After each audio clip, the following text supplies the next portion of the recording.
महाराष्ट्र रायगढ़ जिले में एक केमिकल फैक्ट्री रे भयंकर विस्फोरण घटी 3 जन श्रमिक निआरे जली मृत्युवरण करिसेंती। एही दुर्घटना रे आहुरी अनेक जन आहत होइतिबा जणा पड़िछि। पुलिस पक्षरु मिलिथिबा सूचना अनुसार गतकाली फैक्ट्री रे काम चलिथिबा समय रे हठात विस्फोरण होइथिला। फलरे सेही स्थान रे काम करुथुबा 3 जन श्रमिक जियंता जली जाइथिले। आउ सेही मृतक माने उत्तर प्रदेश बोली जना पड़िछि।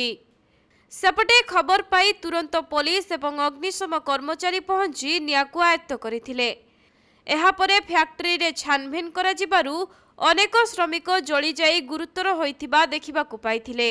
तेनु सेमानंकु तुरंत उद्धार करी हॉस्पिटल रे भर्ती करा जाइथिबा बेले अनेकंक अवस्था संकटापन्न थिबा जणा जाइछि।